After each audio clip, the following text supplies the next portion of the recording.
Sveti oče se je danes srečal z malimi sestrami misionarkami ljubezni, ki so se zbrale na 12. generalnem kapitlu svoje skupnosti.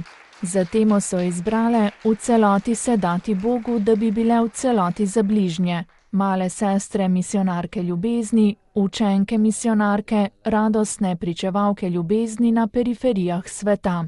Don Orione je namreč skupnost ustanovil ravno z namenom, da bi sestre živele ljubezen do bližnjega, predvsem do najrevnejših, zapuščenih in izključenih. Misionar je oseba, svobodna od vseh teh navlak in verig.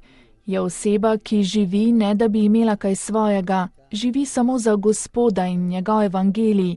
Je oseba, ki živi na stalni poti osebnega podeljevanja in neutrudno dela za pastoralno spreobrnjenje.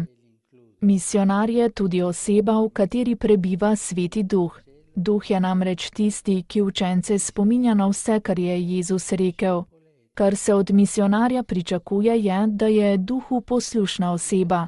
V tej poslušnosti naj misionar nenehno raste, da bo postal zmožen sprejemati Jezusovo navzočnost v mnogih osebah, ki so odvržene strani družbe. Tudi vi, drage sestre, bodite v tem smislu duhovne osebe. Duhu se pustite usmerjati, spodbujati in voditi, je opogumil papež.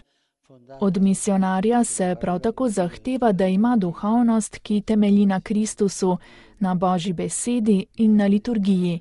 To je celostna duhovnost, ki obsega celotno osebo v njenih različnih razsežnostih in je osnovana na komplementarnosti, združevanju in vključevanju.